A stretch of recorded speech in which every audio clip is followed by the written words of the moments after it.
Welcome to non stop news. రోజంతా బిజీగా ఉన్నారా? న్యూస్ అప్డేట్స్ మిస్ అయ్యారా? డోంట్ వరీ, బ్రేక్స్ లేకుండా బోర్ కొట్టకుండా నాన్ స్టాప్ న్యూస్ ప్రతిరోజు రాత్రి 9 గంటలకు. నేను Anusri. This is Karthik.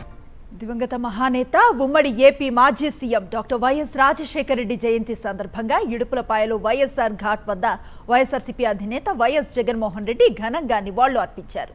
YS జగన్తో పాటు వైఎస్ భారతి కుటుంబ సభ్యులు, పలువురు ఎంపీలు, ఎమ్మెల్సీలు, మాజీ మంత్రులు, మాజీ ఎమ్మెల్యేలు, ముఖ్య నేతలు వైఎస్ఆర్ జయంతి కార్యక్రమంలో పాల్గొన్నారు. వైఎస్ఆర్ ఘాట్ వద్దకు భారీగా పార్టీ నేతలు, కార్యకర్తలు తరలివచ్చారు. ఉమ్మడి ఆంధ్రప్రదేశ్కు దివంగత మహానేత చేసిన సేవలను గుర్తు చేసుకున్నారు.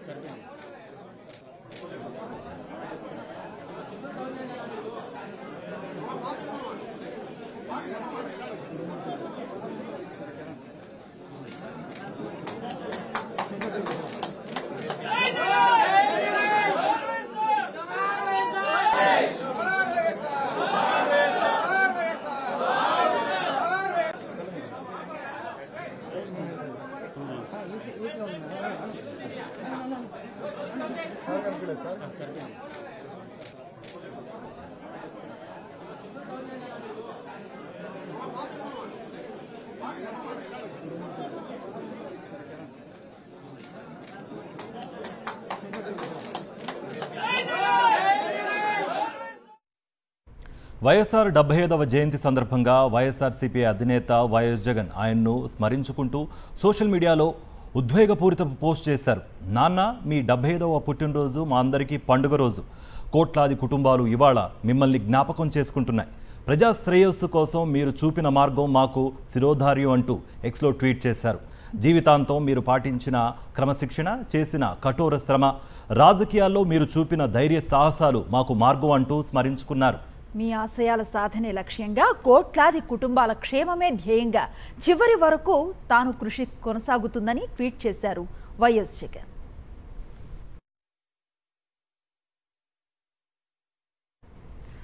తాడేపల్లిలోని వైఎస్ఆర్సీపీ కేంద్ర కార్యాలయంలో దివంగత వైఎస్ రాజశేఖర రెడ్డి 75వ జయంతి వేడుకలు ఘనంగా నిర్వహించారు. తొలుత వైఎస్ఆర్ విగ్రహానికి పూలమాలలు వేసి నివాళులు అర్పించిన నేతలు ఉమ్మడి ఆంధ్రప్రదేశ్ పాలనలో ఆయన చెరగని ముద్ర వేశారని కొనియాడారు. సంక్షేమ సారథిగా తెలుగు ప్రజల గుండెల్లో నిలిచిపోయారని అభిప్రాయపడ్డారు. ఆయన అడుగుజాడల్లోనే వైఎస్ జగన్ పయనిస్తున్నారని తెలిపారు. ఈ సందర్భంగా వైఎస్ చేపట్టిన జలయజ్ఞం కార్యక్రమాన్ని ప్రతిబింబిస్తూ రాసిన అపర భగీరథుడు పుస్తకాన్ని ఆవిష్కరించారు. ఈ కార్యక్రమంలో వైఎస్ఆర్సీపీ ప్రధాన కార్యదర్శి సజ్జల రామకృష్ణారెడ్డి, మాజీ మంత్రి అంబటి రాంబాబుతో పాటు పలువురు కీలక నేతలు పాల్గొన్నారు.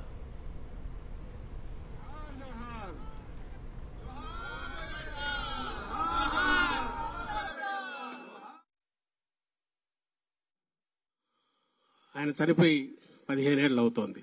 ఆయన జీవన ప్రయాణం హఠాత్తుగా ఆగిపోవడం ఒక వ్యక్తికి కాదు, కుటుంబానికి కాదు, ఉమ్మడి రాష్ట్రానికి అప్పట్లో పెను విఘాతంగా మారింది. అందరికీ తెలుసు. ఆ తర్వాత జరిగిన పరిణామాలు ఆయనే ఉంటే అనుకునే రకంగా, ఒక వైఎస్ఆర్ ఉంటే అనుకునే రకంగా ఎట్ల చోటు చేసుకున్నాయో సమకాలీన చరిత్ర మనం ప్రత్యక్షంగా చూశాం. అందులో ఆ సంక్షోభంలో నుంచే, ఆ పోరాటంలో నుంచే పుట్టిందే ఆయన ఆశయాలతో వైఎస్ఆర్ కాంగ్రెస్ పార్టీ. పేద ప్రజల కోసం అహర్నిశలు కృషి చేసిన వ్యక్తి మహానేత వైఎస్ఆర్ అని కొనియాడారు ఎమ్మెల్యే పెద్దిరెడ్డి రామచంద్రారెడ్డి. ఈ రాష్ట్రానికి ఆయన చేసిన సేవలు చిరస్మరణీయమన్నారు. వైఎస్ఆర్ 75వ జయంతి సందర్భంగా పుంగనూరులో మహానేత విగ్రహానికి పూలమాలలు వేసి నివాళులర్పించారు.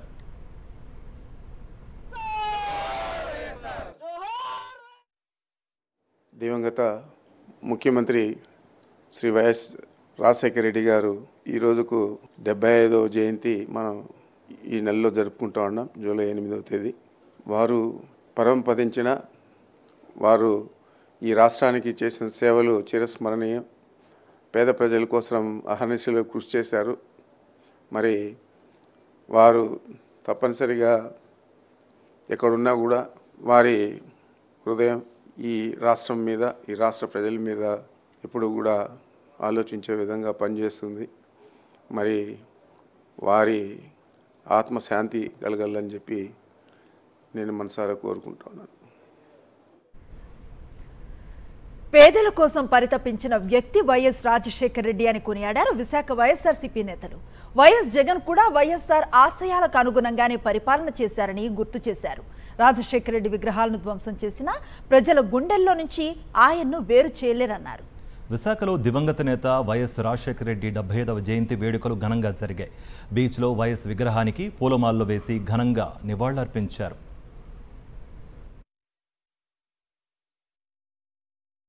ఉచిత విద్యుత్తు, రైతులకు రుణమాఫీ, ఆరోగ్యశ్రీ పథకం, పేదవాడికి విద్య అందించడానికి ఫీజు రియంబర్స్మెంటు, 108 ఈ 5 పథకాలు స్వర్గీయ రాజశేఖర రెడ్డి గారు 5 సంవత్సరాలు ముఖ్యమంత్రిగా ఉన్న 2 తెలుగు రాష్ట్రాల ప్రజల సంక్షేమం కోసం మొట్టమొదటగా దేశంలో మన ఆంధ్రప్రదేశ్, ఉమ్మడి ఆంధ్రప్రదేశ్ రాష్ట్రంలోనే ప్రారంభించారు. కాబట్టే ఈ రోజుకి రాజశేఖర రెడ్డి గారు మన నుంచి దూరమైనా సరే 2 తెలుగు రాష్ట్రాల్లోని ప్రజలు ఆయన్ని గుండెల్లో పెట్టుకుని చూసుకుంటున్నారని చెప్పి ఈ సందర్భంగా తెలియజేసుకుంటూ ఉన్నాం.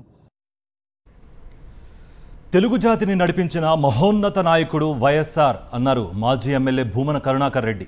వైఎస్ఆర్ 75వ జయంతి సందర్భంగా తిరుపతిలో మహానేత విగ్రహానికి పూలమాలలు వేసి నివాళులర్పించారు. చంద్రబాబు ప్రభుత్వం చేస్తున్న దారుణ అకృత్యాలను ఎదిరించేందుకు అంతా సిద్ధం అవుతామంటూ వ్యాఖ్యలు చేశారు. ఈ మేరకు రాష్ట్ర వ్యాప్తంగా ఉన్న వైఎస్ఆర్సీపీ కార్యకర్తలు, నేతలు ప్రతిజ్ఞ తీసుకుంటున్నారని చెప్పారు.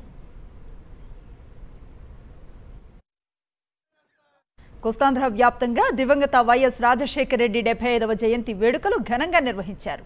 ఆయా నియోజకవర్గాల్లో వైఎస్ఆర్ విగ్రహాలకు పూలమాలలు వేసి నివాళులు అర్పించారు వైఎస్ఆర్సీపీ శ్రేణులు.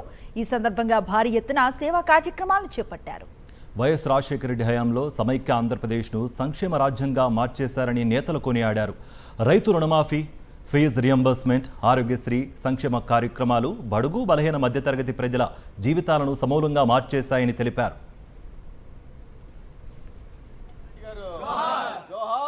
రాజశేఖర రెడ్డి గారు జోహార్ వైఎస్ రాజశేఖర రెడ్డి గారు జోహార్ వైఎస్ రాజశేఖర రెడ్డి గారు జోహార్ వైఎస్ రాజశేఖర రెడ్డి గారు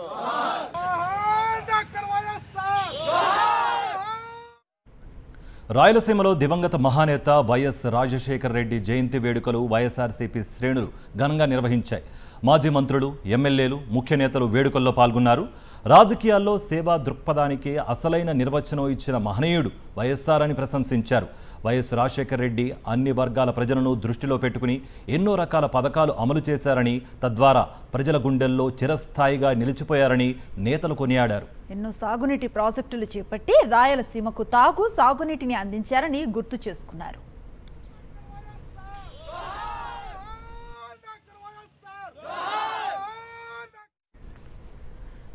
తెలుగు రాష్ట్రాల సీఎంల భేటీ అంశాలను రహస్యంగా ఉంచాల్సిన అవసరం ఏంటని ప్రశ్నించారు మాజీ మంత్రి అంబటి రాంబాబు. చంద్రబాబు విద్యుత్ బిల్లుల బకాయిలపై ఎందుకు మాట్లాడలేదని నిలదీశారు. ఏపీలో పోర్టులతో పాటు టీటీడీలోనూ తెలంగాణ వాటా అడుగుతోందని, మరి తెలంగాణ డిమాండ్లకు చంద్రబాబు అంగీకరించినట్లేనా అని ప్రశ్నించారు. రాష్ట్రం విడిపోయినప్పుడు మొదటిగా ముఖ్యమంత్రి అయింది నారా చంద్రబాబు నాయుడు గారు. 5 సంవత్సరాలు ఈ రాష్ట్రాన్ని పరిపాలన చేశారు. 10 సంవత్సరాలు హైదరాబాద్ ఉమ్మడి రాజధానిగా ఉండేటటువంటి వెసులుబాటును ఆ రోజు రాష్ట్ర విభజన జరిగినప్పుడు చట్టంలో పెట్టారు. ఎందుకనంటే రాజధాని లేని రాష్ట్రం కాబట్టి.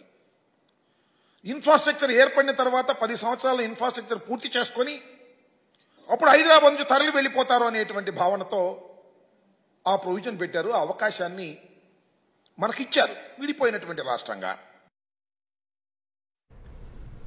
ఉచిత ఇసుకపై విధి విధానాలు ఖరారు చేస్తూ ఏపీ ప్రభుత్వం జీవో విడుదల చేసింది.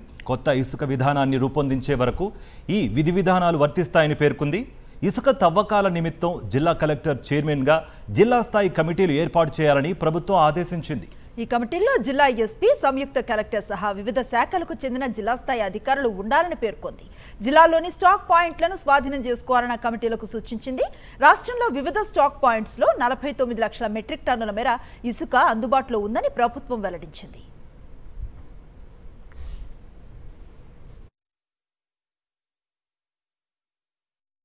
చూస్తే డిపో వద్ద ఇసుక టన్నుకు 1225 రూపాయలు అన్నారు. మాకు అర్థం కావట్లేదు.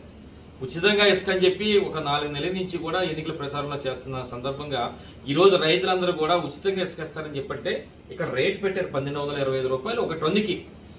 అంటే ఒక లారీ ఒక ట్రాక్టర్ తీసుకుంటే 5 టన్నులకు సుమారుగా తీసుకుంటే మరి అక్కడ అది కాకుండా అర్థంగా ట్రాన్స్పోర్ట్ కాకుండానే టన్నుకి 1225 రూపాయలు. నేనేమన్నానంటే ఉచితంగా ఇక్కడ నూతన ఉచిత ఇసుక అన్నారు కనుక ఉచితంగా బ్యానర్ పెట్టినప్పుడు ఇక్కడ 1225 రూపాయలు ఎందుకు పెట్టాలి అని అడుగుతున్నా. విజయవాడలో టీడీపీ నేతల దాడిలో గాయపడి ఆసుపత్రిలో చికిత్స పొందుతున్న వాణిజ్య విభాగం అధ్యక్షుడు మురళీకృష్ణను పరామర్శించారు మాజీ మంత్రి వెల్లంపల్లి శ్రీనివాస్, వైఎస్ఆర్సీపీ నేత పోతిన మహేష్. రాష్ట్రంలో పోలీసు వ్యవస్థ విఫలమైందని మండిపడ్డారు. బోండా ఉమా తన అనుచరులతో దాడులు చేయిస్తున్నారని ఆగ్రహాన్ని వ్యక్తం చేశారు.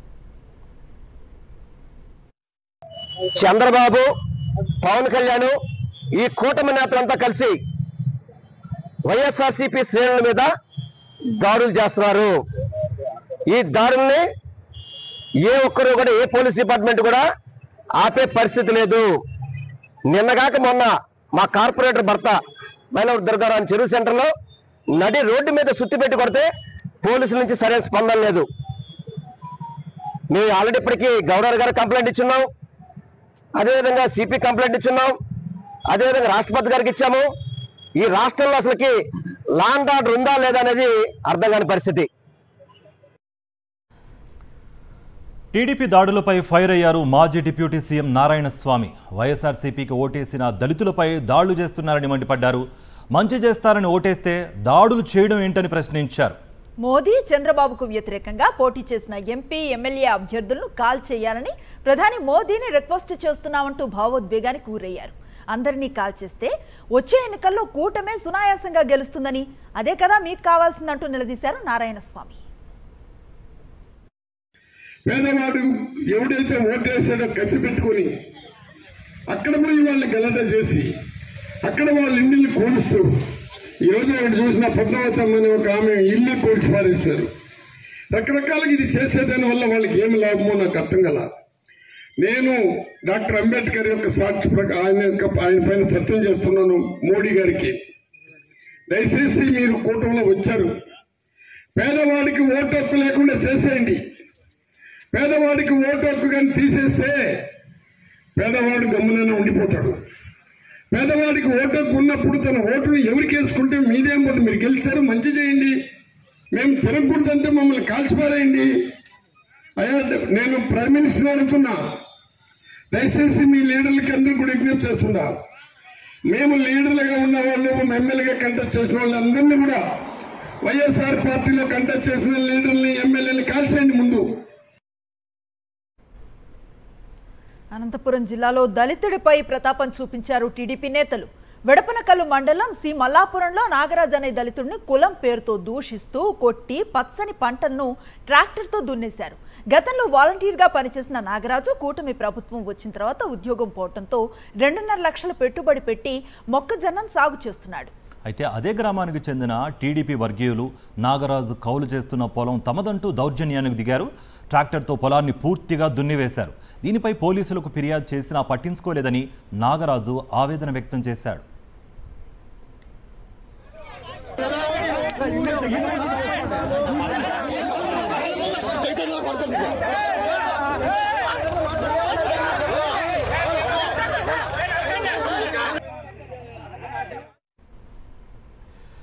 ఏలూరు జిల్లా దెందులూరు నియోజకవర్గంలో టీడీపీ నేతలు పేటరేగిపోతున్నారు. వైఎస్ఆర్సీపీ నాయకులే టార్గెట్గా విధ్వంసకాండ సృష్టిస్తున్నారు. శ్రీరామవరం గ్రామంలో కామిరెడ్డి నాని ఇంటిని ధ్వంసం చేసిన టీడీపీ నేతలు వాహనాలను దగ్ధం చేశారు. అర్ధరాత్రి వేళ మూకుమ్మడిగా దాడులు చేయడంతో కామిరెడ్డి నాని కుటుంబ సభ్యులు బిక్కుబిక్కుమంటూ గడిపిన పరిస్థితి నెలకొంది.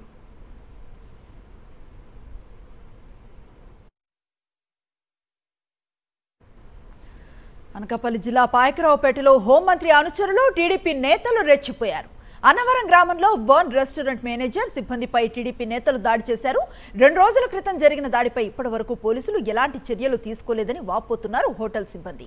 ఫుడ్ ఆర్డర్ ఇవ్వకుండా రెస్టారెంట్లో గంటల తరబడి కూర్చున్నారు తెలుగుదేశం నాయకులు. పీక్ అవర్లో ఎక్కువసేపు కూర్చుంటే తాము నష్టపోతామని హోటల్ సిబ్బంది టీడీపీ నేతలకు చెప్పారు. దీంతో ఆగ్రహించిన టీడీపీ నేతలు హోటల్ సిబ్బందిపై దాడికి పాల్పడ్డారు. బోదవాడలోని అల్ట్రాటెక్ సిమెంట్ కంపెనీ యాజమాన్యంతో ఎమ్మెల్యే కలెక్టర్ చర్చలు సఫలమయ్యాయి. అల్ట్రాటెక్ ప్రమాదంపై విచారణ జరిపిస్తామని, మృతి చెందిన వ్యక్తి కుటుంబానికి 50 లక్షల రూపాయల పరిహారం, మృతిని కుటుంబంలో అర్హతను బట్టి కంపెనీలో ఉద్యోగం ఇప్పిస్తామని అన్నారు. ఇక తీవ్ర గాయాలైన వారికి 25 లక్షలు, చిన్నపాటి గాయాలైన వారికి 5 లక్షల పరిహారం అందించినట్లు కలెక్టర్ సృజన తెలిపారు. ప్రభుత్వం, కంపెనీ సంయుక్తంగా ఈ పరిహారాన్ని అందించామని తెలిపారు.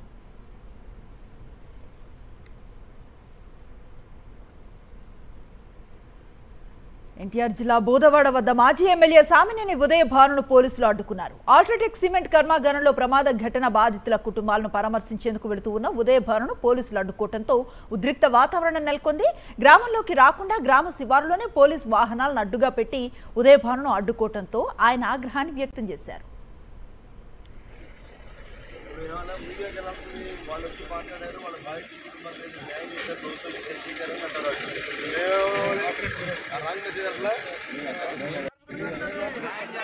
బాధిత కుటుంబాలకు వెంటనే బాధిత కుటుంబాలకు వెంటనే కార్మికులకు వెంటనే బాధిత కుటుంబాలకు వెంటనే తన భద్రతను కొనసాగించాలంటూ మాజీ మంత్రి పెద్దిరెడ్డి రామచంద్రారెడ్డి వేసిన పిటిషన్పై విచారించింది ఏపీ హైకోర్టు. రాష్ట్ర ప్రభుత్వానికి కీలక ఆదేశాలు జారీ చేసింది. 2+2 భద్రత కల్పించాలని ప్రభుత్వాన్ని ఆదేశించింది. పూర్తి వివరాలతో కౌంటర్ను దాఖలు చేయాలని ఆదేశించింది హైకోర్టు. తదుపరి విచారణను 2 వారాలకు వాయిదా వేసింది.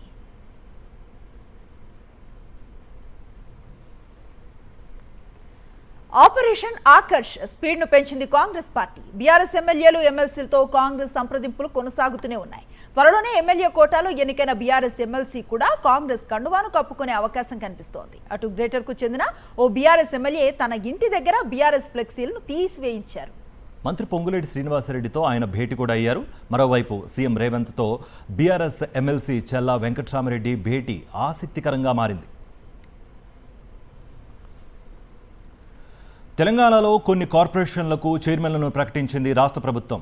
మైనింగ్, కూడా అర్బన్ డెవలప్మెంట్ కార్పొరేషన్కు చైర్మన్లను ప్రకటిస్తూ జీవో జారీ చేసింది. మైనింగ్ కార్పొరేషన్ చైర్మన్గా ఈరవత్రి అనిల్, కూడా కార్పొరేషన్ చైర్మన్గా Inagala Venkataramareddy, urban development corporation చైర్మన్గా చెల్లా నరసింహారెడ్డి బాధ్యతలు స్వీకరించనున్నారు. రాష్ట్రంలో పలు కార్పొరేషన్లకు గతంలో చైర్మన్లను ప్రకటించింది రాష్ట్ర ప్రభుత్వం.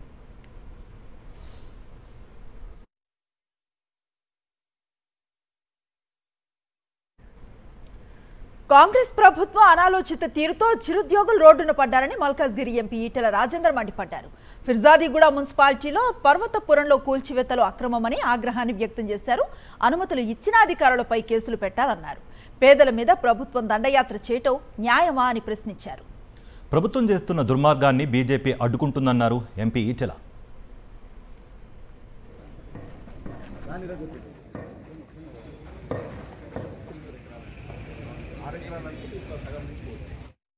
ఈ పోచయ్య కాంగ్రెస్ పార్టీకి రావట్లే అని చెప్పి, రామదాస్ ఏమో పోయింది, సరెండర్ అయిపోయింది. ఈయన కాంగ్రెస్ పార్టీకి రావట్లే అని చెప్పి ఈ 2054 గజాల జాగాలో ఎవరైతే అమ్ముకున్నారో, అమ్ముకుంటే కట్టుకునే ఇల్లు ఉండేవో పాపం పేదవాళ్ళు మొత్తం కూలగొట్టింది.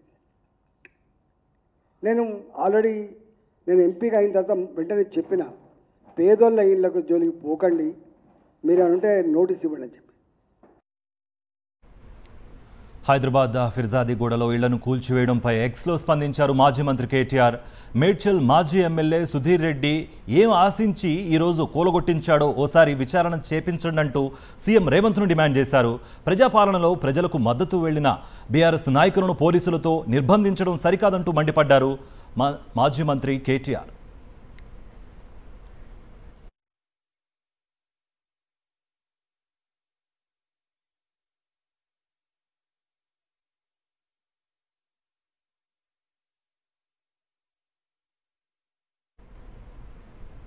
హైదరాబాద్లోని స్కూల్ ఎడ్యుకేషన్ డైరెక్టర్ కార్యాలయం డిఎస్సి అభ్యర్థుల ఆందోళనలతో హోరెత్తింది. ప్రస్తుతం నిర్వహించనున్న డిఎస్సిని వాయిదా వేయాలని డిమాండ్ చేస్తూ ఆందోళనకు దిగారు. స్కూల్ ఎడ్యుకేషన్ డైరెక్టర్ కార్యాలయం ముట్టడికి యత్నించిన డిఎస్సి అభ్యర్థులను అడ్డుకున్నారు పోలీసులు.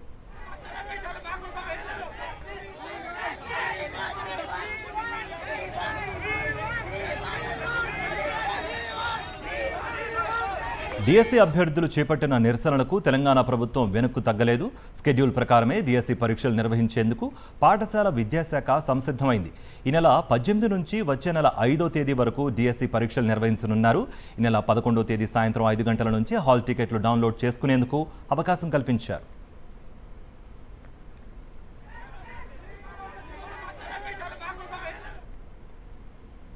విజయవాడ కేంద్రంగా మరోసారి కిడ్నీ రాకెట్ ముఠా వేశాలు వెలుగులోకి వచ్చాయి.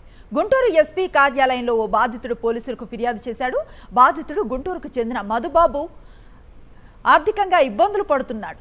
అతనికి విజయవాడకు చెందిన భాష అనే వ్యక్తి సోషల్ మీడియా ద్వారా పరిచయం అయ్యారు.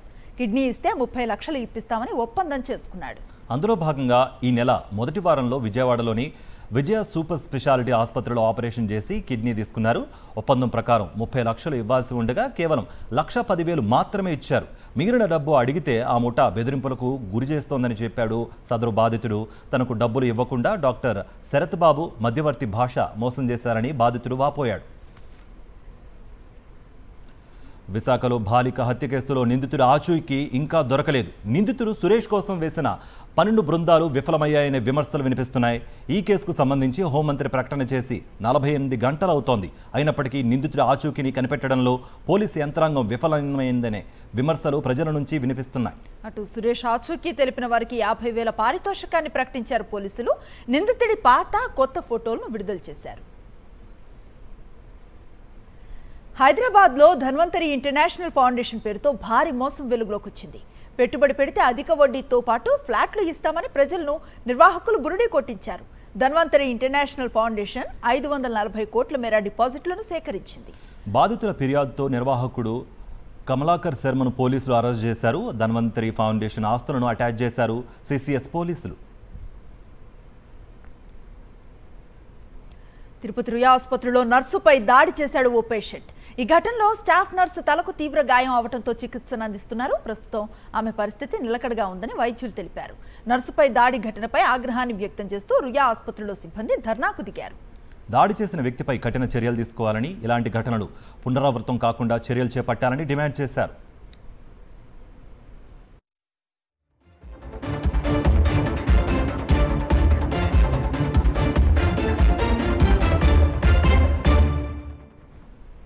నేషనల్ న్యూస్ చూద్దాం. నీట్ యూజీ వ్యవహారంపై సుప్రీంకోర్టు కీలక వ్యాఖ్యలు చేసింది. ఈ పరీక్షలో పేపర్ లీక్ అయిన మాట వాస్తవమేనని తేల్చింది. పరీక్ష విశ్వసనీయతను దెబ్బతీశారని రుజువైనా లేదా నేరం చేసిన వారిని గుర్తించలేకపోయినా నీట్ రీటెస్ట్కు ఆదేశించాల్సి ఉంటుందని స్పష్టం చేసింది. అయితే ఇది 23 లక్షల మంది జీవితాలతో ముడిపడిన అంశం కాబట్టి నీట్ రీటెస్ట్ను తాము చివరి ఆప్షన్గా పరిగణిస్తామని వెల్లడించింది. నీట్కు సంబంధించి దాఖలైన 38 పిటిషన్స్ను సిజేఐ జస్టిస్ డివై చంద్రచూడ్ నేతృత్వంలో ధర్మాసనం విచారించింది. నీట్ క్వశ్చన్ పేపర్ లీక్ అయిందా అని కేంద్రాన్ని ప్రశ్నించింది. లీక్ అయిన పేపర్ ఎంతమందికి చేరిందో తేలాలని, దాని ఆధారంగానే రీటెస్ట్పై నిర్ణయం తీసుకుంటామని స్పష్టం చేసింది సుప్రీం బెంచ్. తదుపరి విచారణను గురువారానికి వాయిదా వేసింది. జార్ఖండ్ అసెంబ్లీలో విశ్వాస పరీక్ష నెగ్గారు ముఖ్యమంత్రి హేమంత్ సోరెన్. 45 మంది మహాకూటమి ఎమ్మెల్యేలు ఆయన్ను బలపరిచారు. విశ్వాస తీర్మానానికి అనుకూలంగా ఓటేశారు. బలపరీక్ష నేపథ్యంలో సభలో ఆందోళన చేపట్టిన బీజేపీ సభ్యులు ఓటింగ్ సమయంలో వాకౌట్ చేశారు. మధ్యప్రదేశ్ మంత్రివర్గ విస్తరణలో ఆసక్తికర పరిణామం చోటు చేసుకుంది. ఒక ఎమ్మెల్యే 15 నిమిషాల్లో 2 సార్లు మంత్రిగా ప్రమాణ స్వీకారం చేశారు. తొలుత సహాయ మంత్రిగా ప్రమాణం చేసిన రామ్ విలాస్ రావత్ మళ్ళీ పావుగంటకు కేబినెట్ మంత్రిగా ప్రమాణం చేశారు. ఈ విచిత్రానికి రాజ్భవన్ వర్గాలతో పాటు బీజేపీ శ్రేణులు ఒకంత గందరగోళానికి గురయ్యాయి. ఏప్రిల్లో కాంగ్రెస్ పార్టీని వీడి బీజేపీలో చేరారు రామ్ విలాస్ రావత్. ఆయన్ను తన మంత్రివర్గంలోకి తీసుకున్నారు సీఎం మోహన్ యాదవ్.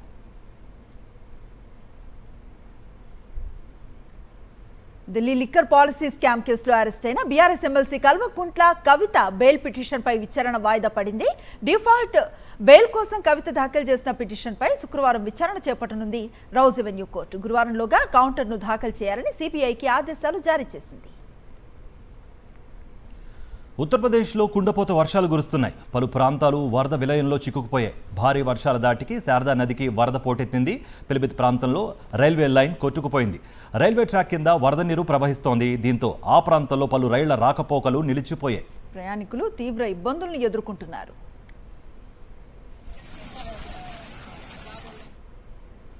అసోంలోని వరద ప్రభావిత ప్రాంతాల్లో పర్యటించారు ప్రతిపక్ష నేత రాహుల్ గాంధీ. కచార్ జిల్లాలో సిల్చార్లో ఏర్పాటు చేసిన రిలీఫ్ క్యాంపును సందర్శించారు. సహాయక శిబిరంలో తలదాచుకుంటున్న వరద బాధితులతో మాట్లాడారు రాహుల్. ప్రభుత్వం నుంచి అందుతున్న సహాయం గురించి అడిగి తెలుసుకున్నారు. వరద బాధితులకు అండగా ఉండాలని అస్సాం కాంగ్రెస్ శ్రేణులకు పిలుపునిచ్చారు రాహుల్ గాంధీ.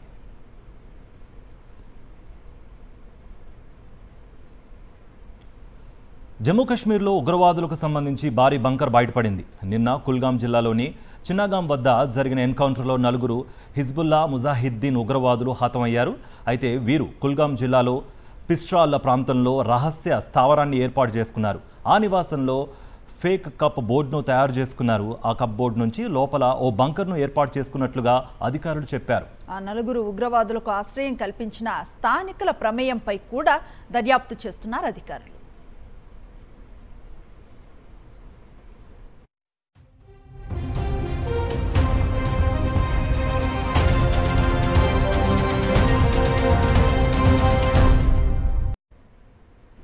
రెండు రోజుల పర్యటనలో భాగంగా ప్రధాని మోదీ మాస్కోకు చేరుకున్నారు.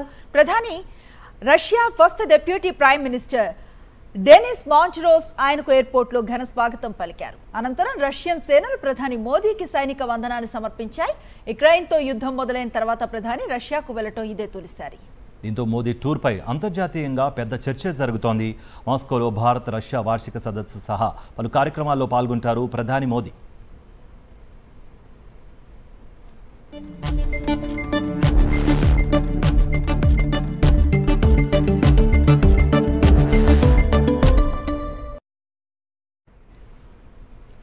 బిజినెస్ న్యూస్ చూద్దాం. దేశీయ స్టాక్ మార్కెట్స్ సూచీలు ఫ్లాట్ గా ముగిశాయి. అంతర్జాతీయ మార్కెట్ల నుంచి ప్రతికూల సంకేతాలతో ఉదయం నష్టాల్లో ప్రారంభమైన మార్కెట్లు ఇంట్రాడేలో కాస్త కోలుకున్నాయి. సెన్సెక్స్ ఉదయం 79,915 పాయింట్లు వద్ద నష్టాల్లో ప్రారంభమైంది. ఇంట్రాడేలో 79,731 నుంచి 80,067 మధ్య చెల్లించింది. చివరికి 36.22 పాయింట్ల నష్టంతో 79,960.38 వద్ద ముగిసింది. నిఫ్టీ 3.30 పాయింట్ల నష్టంతో 24,320 వద్ద స్థిరపడింది.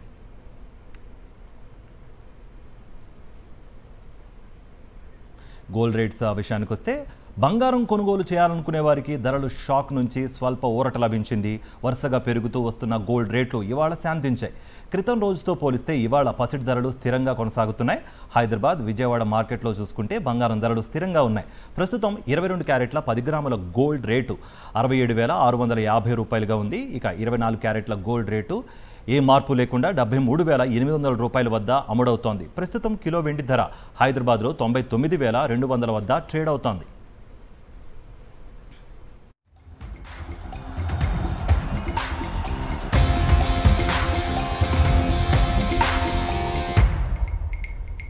స్పోర్ట్స్ అప్డేట్స్ చూద్దాం. ఐసీసీ తదుపరి చైర్మన్ ఎన్నిక ఈ ఏడాది నవంబర్లో జరగనుంది. ప్రస్తుతం చైర్మన్ గా గ్రెగ్ బార్క్లే 4 సంవత్సరాలుగా ఈ పదవిలో కొనసాగుతున్నారు.